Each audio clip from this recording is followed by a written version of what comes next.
청자 여러분, 저는 한 주간 평안하셨습니까? 오늘도 하나님께서 주신 말씀 요한계시록 7장 15절 17절 말씀을 중심으로 흰옷을 입은 자들은 대환란에서 나온 자들 19번째 시간을 갖습니다.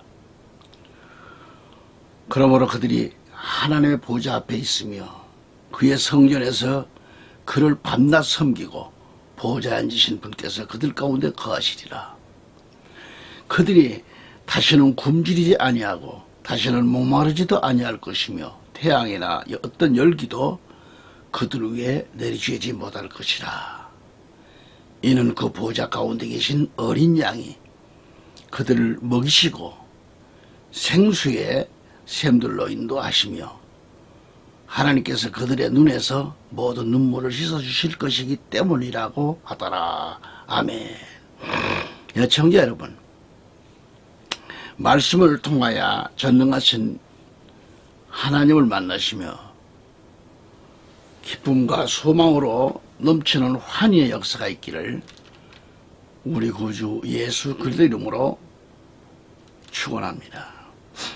무엇보다도 영상을 통해서 말씀을 마음에 담으실 바라겠고요. 당부드리는 것은 말씀을 전하는 자나 이 방송을 애청하시는 여러분들도 이 시간만큼은 주님 앞에 감사드리는 그런 마음으로 기도드리면서 함께하는 시간이 될 수 있기를 저는 간절히 바랍니다. 지난 시간에 우리는 자신들의 피가 아니라 어린 양 되시는 그리스도의 보혈로 그들의 옷을 씻었다고 했습니다. 분명한 것은 어린 양만이 우리의 죄를 없애기 때문입니다. 그 어떤 피로는 죄를 없앨 수는 없습니다. 인간의 영혼을 하나님 보시기에 깨끗하고 정결하게 하실 수 있기 때문이죠. 이 사실을 믿으시길 바랍니다. 다른 피로는 인간의 죄를 없애지 못합니다. 안 돼요. 어림도 없는 얘기죠. 우리 성도들의 옷을 희고 깨끗하게 하실 수 있는 것은 오직 예수, 어린 양, 우리 구주 예수 그리스도의 보혈밖에 없습니다. 할렐루야. 그래서 지난 시간에 우리는 계시록 7장 1절로 8절에서 대환란을 앞두고 인장을 받은 이 성도들에 대해서 다루었지만은 오늘은 대환란을 통과한 아무도 셀 수 없는 큰 물에 대해서 좀 더 지난 시간에 이어서 이렇게 생각하면서 우리 주님께로부터 은혜와 진리가 충만하시며 성령님의 인도하심이 함께 하시기를 간절히 축원합니다. 특히 대환란을 통과한 이 큰 무리는 대환란 중에도 믿음을 잃지 않고 싸우고 지키고 성도들을 정말 믿음을 지키고 온 자들을 가리킵니다. 오늘은 이 대환란을 통과하고 나온 이 믿음으로 승리한 교회와 성도들을 보고 있습니다.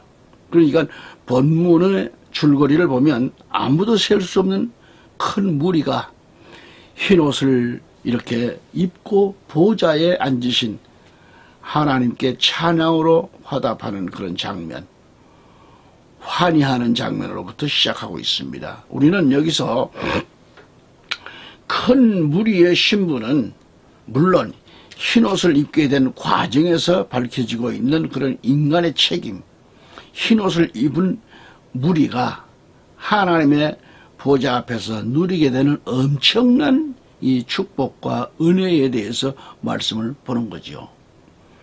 제가 말씀을 연구하면서 완전 무담보 구원 이런 예화를 읽어보았습니다. 완전 무담보 구원이라.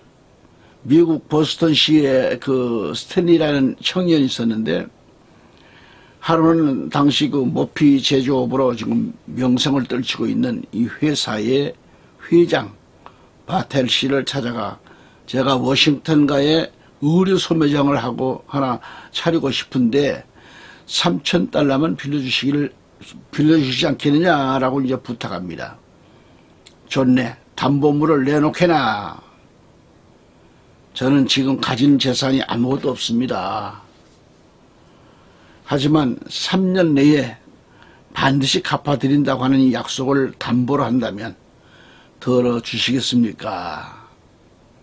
회장 바텔은 말했습니다. 우리 회사 규정상 담보물 없이는 돈을 빌려줄 수 없어 하자 스탠리는 아쉬운 듯 발길을 돌려야만 했습니다. 그런데 회장 바텔은 왠지 그 청년에게 끌렸습니다. 당차게 약속을 담보로 하겠다는 그 젊은 그 패기가 믿음직스러웠다. 그래서 친구 스티브에게 물었습니다. 일전에 스텔리라는 내게 찾아와서 돈을 빌려달라고 했는데 담보물이 없어. 그냥 보냈는데 하지만 용기가 신념도 계획도 모두 정말 믿음직스러운 그런 청년인 듯 해서 돈을 빌려줄까 하시는데 자네 생각은 어떤가? 라고 물었습니다. 그러니까 어리석은 짓이요. 아무것도 없는 어린 사람에게 $3,000씩이나 빌려준다는 것은 모험이요. 사람들이 비웃겠소 하고 만류했습니다. 하지만 회장 바텔은 마음을 굳혔습니다. 돈을 은행에 묶어 두느니 패기 있는 이 젊은이의 발전을 위해 투자하는 것이 훨씬 보람 있는 일이라고 생각을 했다는 얘기죠. 그 후 이제 10여 년의 세월이 흘러갔습니다. 세계 일대 공황이 왔습니다. 바텔 회장도 친구도 모두 도산하고 말았습니다. 재기불능 상태에 직면한 회장 바텔을 스탠리가 찾아온 겁니다. 청년 스탠리는 회장님 얼마나 빚을 지셨습니까? 여기 $35,000요. 그럼 제가 그 빚을 갚아드리도록 하겠습니다. 바텔 회장이 빌려주신 돈으로 많은 자본이 생겼습니다. 바텔 씨는 물었습니다. 아니 그 돈은 전에 다 갚았지 않았어. 그런데 또 뭘 준다는 것이요? 그렇게 묻자 아닙니다. 돈은 갚았지만 도와주신 은혜는 여전히 제 마음에 있습니다. 남아 있습니다. 지금 회장님의 어려움을 도울 수 있다고 하는 것이 제겐 아주 참 기쁜 일입니다. 이렇게 해가지고 스탠리는 거액의 돈을 기꺼이 내놓아 바텔 씨가 다시 재기하도록 도왔다고 하는 덕담이 있습니다. 그렇습니다. 예수님의 구원도 이와 같다는 말이겠죠. 여기에 뭐 비교할 수 있겠습니까만 어쨌든 절대적으로 무능한 나와 여러분을 아무런 대가도 없이 아무런 담보도 없이 나와 여러분을 선택해 주셨고 구원해 주셨다 그런 얘기죠.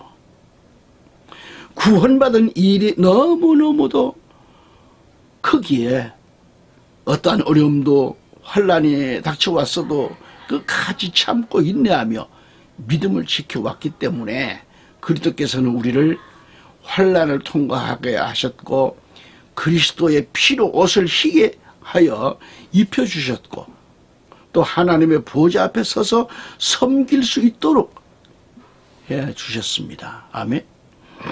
그렇다고 하면 수를 셀 수 없는 이 큰 무리 흰옷을 입기까지의 그 과정을 좀 보면 우리 주님 예수 그리스도의 희생과 인간의 책임입니다. 이들은 모두가 흰옷을 입고 있습니다. 흰옷은 언제나 두 가지를 의미하고 있는데 첫째 흰옷은 순결을 의미하고 있습니다. 순결. 이는 과거의 죄의 더러운 것과 현재의 죄의 감염과 미래의 죄의 공격으로부터의 깨끗함을 말합니다. 둘째는 흰옷은 뭐냐? 승리를 의미합니다.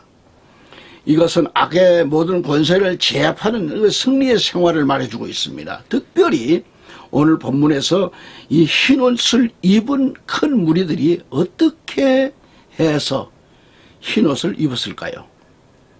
다시 14절을 보면 그들은 어린 양의 보혈로 그 옷을 씻었다고 말합니다. 여기서 좀 더 밀도 있게 자세히 보았을 때 여기서 구속적 삶과 또 천상에서의 영광을 위해 취해진 이 두 가지 과정이죠. 다시 말하면 그리스도의 희생과 옷을 씻는 것은 인간의 책임이라는 것을 생각해 봅니다. 인간은 원죄라는 것을 자신이 예수 그리스도를 믿고 구원받았다고 하면 죄 사함받은 그런 증거입니다. 원죄는 사함받았지만 날마다 우리는 알게 모르게 지은 죄들이 있잖아요. 이를 가리켜 자범죄라고 말합니다. 이 자범죄는 자신이 날마다 씻어야 돼요. 하루 일과를 마친 후 잠자리에 들기 전 가족들이 손잡고 성경 말씀을 펼쳐놓고 읽고 찬송을 부른 다음 기도를 드립니다. 가족들이 각자 오늘 무엇을 잘못했는가를 자백함으로써 기도가 끝나면 잠자리에 들게 되는 것입니다.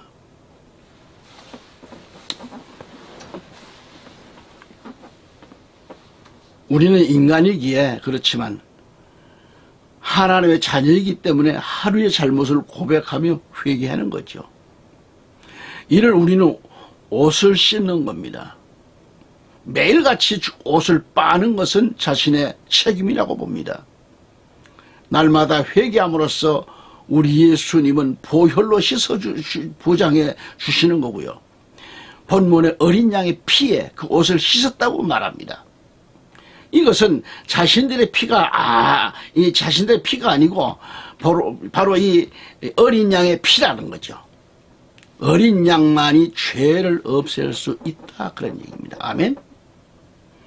그리고 그리스도의 보혈은 확실히 예수 그리스도의 죽음을 의미합니다.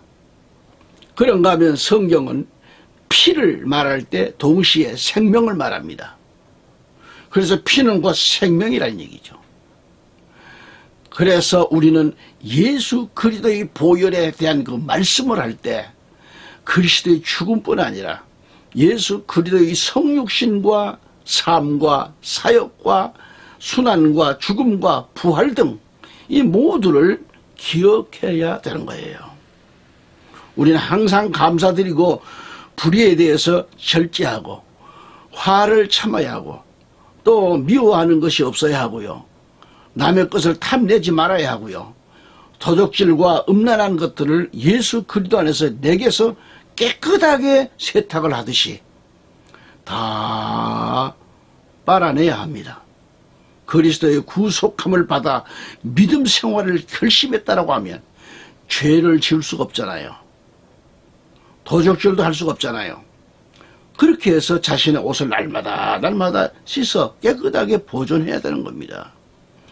자신의 신앙 양심을 더럽히지 않는 그런 참된 신앙인은 말하는 것도 또 그가 생각하는 것도 그리스도를 닮아가지고 덕스러운 말을 하게 되고요.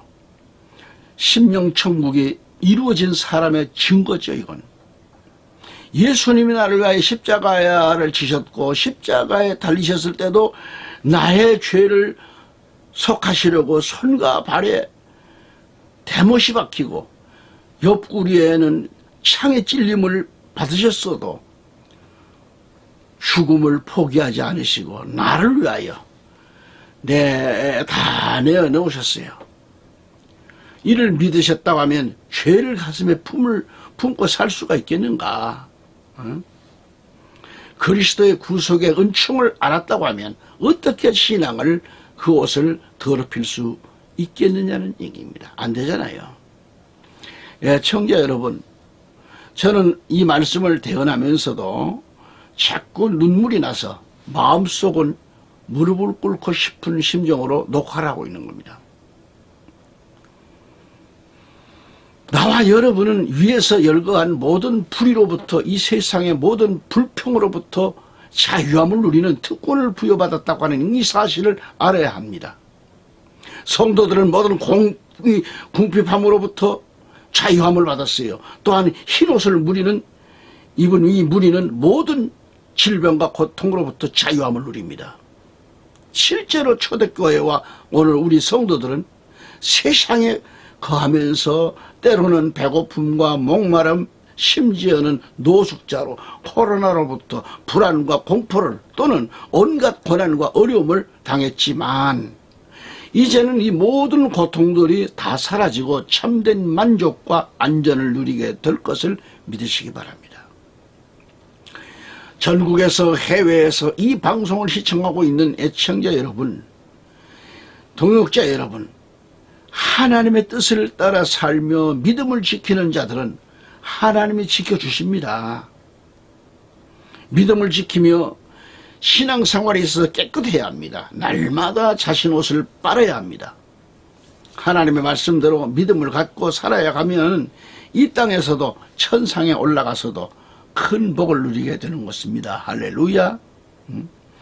그러한 의미에서 나와 여러분이 믿는 하나님은 어떠한 하나님이신가?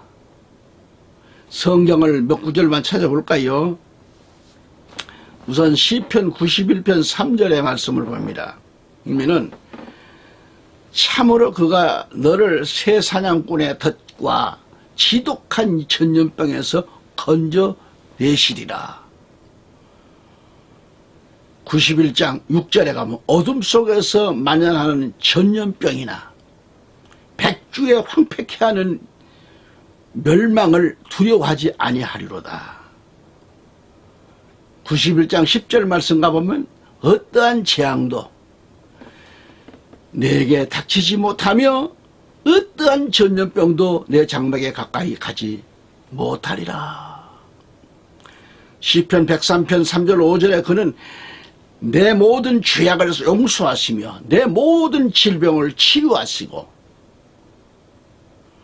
내 생명을 파멸에서 구수하시며 자애와 온유한 자비들로 내게 관을 씌우시고 좋은 것들로 내 입을 흡족하게 하시니 내 젊음이 독수리의 젊음같이 새로워지는도다 라고 했습니다. 아멘. 이 말씀에 저는 확실하게 체험을 많이 하고 있습니다. 시편 91편 3절에 말씀하듯이 참으로 그가 너를 새 사냥꾼의 덫과 지독한 전염병에서 너를 건졌단 말이죠. 그리고 6절의 말씀에 어둠 속에서 만연하는 전염병이나 백주에 황폐케 하는 그런 멸망을 두려워하지 아니한다 이 말이죠. 어떠한 재앙도 내게 닥치지 못한다 그랬고 어떠한 전염병도 내 장막에 가까이 가지 못한다고 하는 이 말씀. 저는 지난 3년 동안 이 코로나로 인해서 많은 교회들이 문을 닫고 또 많은 성도들이 하나님의 뜻을 저버리고 권력의 입김에 벌벌벌 떨고 문을 닫아야 하고 교회를 떠나야 하는 가슴 아픈 일들이 얼마나 많았습니까? 그런데 제가 섬기고 있는 교회,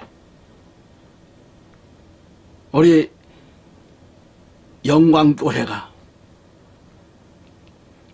벌금을 물어가면서도 성도들과 목회자는 마스크 한번 써보지 않고 오로지 하나님이 살아계심을 그대로 믿었기 때문에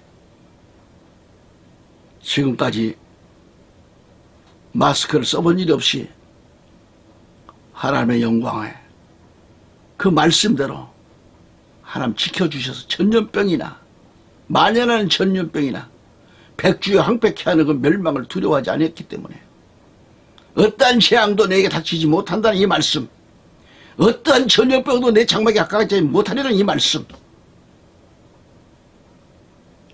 인천 영광교회, 올해 지금 조광수 목사 모든 성도들과 뜻을 같이 했습니다. 병나서 죽은 적 한 사람 없어요. 지난달에는 또 새로운 목회자를 담임 목사로 세웠습니다. 얼마나 자랑스럽습니까? 믿음이 약하기 때문에 육적인 생활에 빠게 마련이죠. 육적인 생활이 청산이 안 되고 교회만 들락거려 가지고는 무슨 변화가 있겠는가?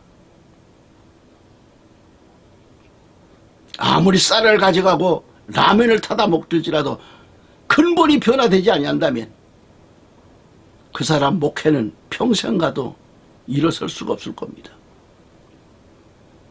우리 조광수 목사님은 그러한 사람들에게 쌀과 라면 또 10만 원의 설교비를 지출하면서도 돈 타먹게 해서 오는 목회자가 있는데 그런 사람이 올지라도 그에 대해서 불평하지 않았습니다. 다 줍니다.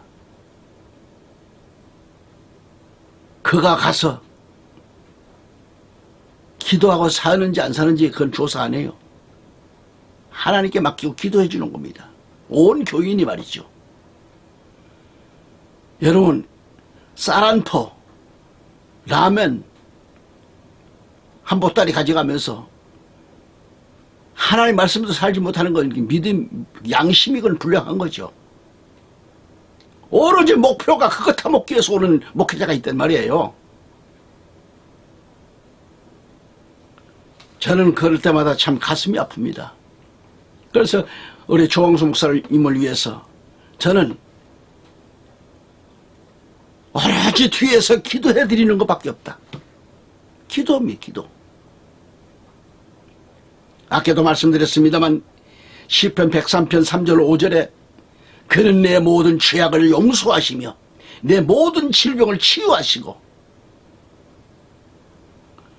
4절에 너의 생명을 파멸에서 구속하시며 자여와 온유한 자비들로 네게 관을 씌우시고 5절에 좋은 것들로 내 입을 흡족해 하신다. 좋은 것들로 하나님만 의지하고 하나님께만 의지하고 하나님 말씀을 붙잡고 목회를 한다고 하면 하나님께서는 좋은 것들로 내 입을 흡족하게 하신다 그랬어요.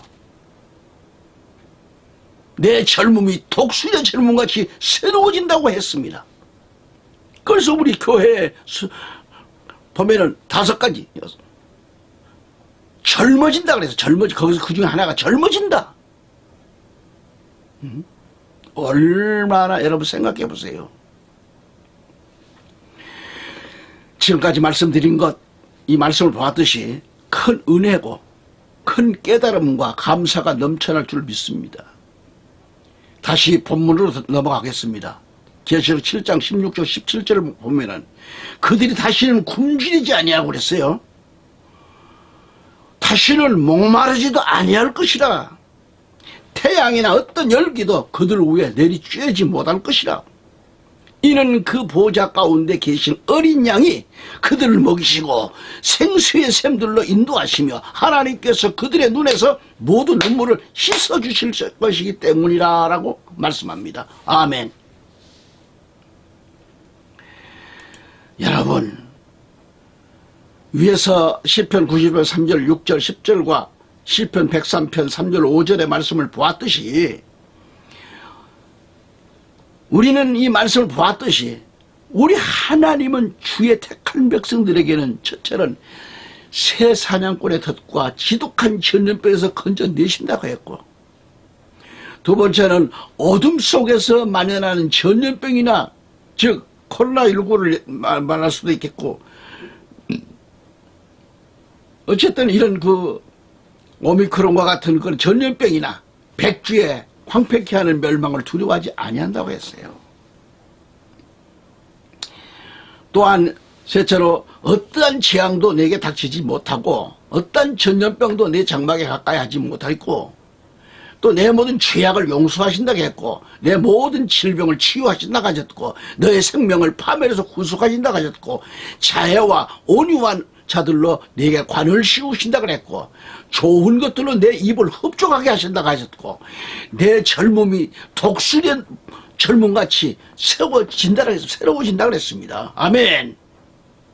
애청자 여러분, 이처럼 대환란에서 나온 성도들이 천상에 올라가 가지고 받는 위로와 복은 크고도 놀랍기만 합니다. 오늘 본문 16장 16, 17절을 보면은 저처럼 그들이 다시는 굶주리지 아니한다고 했습니다. 둘째로 다시는 목마르지도 아니할 것이라고 했습니다. 셋째는 태양이나 어떤 열기도 그들 위에 내리쬐지를 못할 것이라고 했습니다. 넷째는 어린 양이 그들을 먹이신다고 했고 다섯째로 생수의 샘들로 인도하신다고 했고요. 여섯째로 하나님께서 그들의 눈에서 모든 눈물을 씻어주실 것이라고 말씀하셨고 일곱째로 보좌에 앉으신 분께서 그들 가운데 거하시리라고 말씀했습니다. 할렐루야. 여기 일곱 번째로 보았듯이 여러분 보좌에 앉으신 분은 누구실까요? 어린 양이 보좌 가운데 지금 좌정하고 계십니다.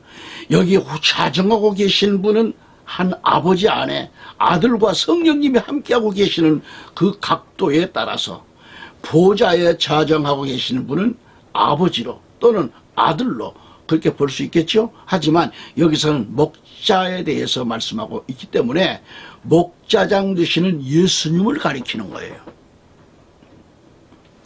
현재 하나님, 예수님, 성령님 이 삼위일체로서 인격을 달리해 일하시지만은 백보자 심판 이후에는 삼위일체 하나님으로만 계시는 거죠. 그때는 아버지 나라가 되고 아버지와 아들들만 있게 되는다는 그런 말씀. 청자 여러분, 우리가 믿는 기독교는 피의 종교입니다. 창세기 4장 10절에 아벨의 피로부터 시작해가지고 요한계시록 19장 13절에 그리스도의 피에 적신 옷까지 피가 흐르고 있는 거예요. 구약서부터 신약의 마지막 끝나는 시까지 성경은 피에 관한 혈책이라고 해야 돼. 혈책. 피를 증거하는 피투성이 책이 성경입니다. 성경에서 피에 관한 기록을 삭제한다고 하면 남는 것이 없는 공책이 되고 말 것입니다. 피가 없는 책은 생명이 없는 공책입니다. 그래서 저는 개역 성경을 왜 반대하는가? 성경에서 피에 관한 소중한 기록을 삭제했기 때문입니다. 골로새서 1장 14절에 그 안에서 우리가 그의 보혈을 통하여 구속 곧 죄들의 용서함을 받았느니라는 이 말씀하고 있는데 우리가 지금 우리 한국에가 보고 있는 이 개역 성경에는 오역된 구절들이 한두 가지가 아닙니다. 구절이 없는 것도 있어요. 빼버렸어요. 번역할 때 왜 이렇게 됐는지 몰라요. 청자 여러분, 하나님께서는 우리의 영원한 피난처가 되심을 믿으시기 바랍니다. 이제 결심하시길 바랍니다. 갈라디아서 1장 10절에 내가 이제 사람들에게 호감을 사랴 아니면 하나님께 사랴 아니면 내가 사람들을 기쁘시게 하려고 하겠느냐. 내가 아직도 사람들을 기쁘게 하려고 한다고 하면 나는 그리스도의 종이 아니니라. 아멘. 우리 목회자들이 좀 이랬으면 좋겠어요. 사람들을 기쁘게 하는 목회자들이지 하나님을 기쁘게 하는 목회자는 아니잖아요 지금. 응? 나는 사람들을 기쁘게 하려고 한다면 나는 그리스도 종이 아니라고 했습니다. 끝으로 잃어버린 바울의 고백에 귀를 기울이시고 이 바울이 고백이 나의 고백이 되어야 됩니다. 읽어드리는 이 말씀. 다음 주부터는 계시록 8장에서 다시 만나기를 바라면서 본 이 말씀을 위해서 또 우리 지저스 타임즈를 위해서 CJTN 방송을 위해서 또한 제2방송 CPJ 크리스찬 포토저널을 위해서, 셋째 CBN 노크TV 제3방송을 위해서 기도 부탁드립니다. 감사합니다. 마라나타.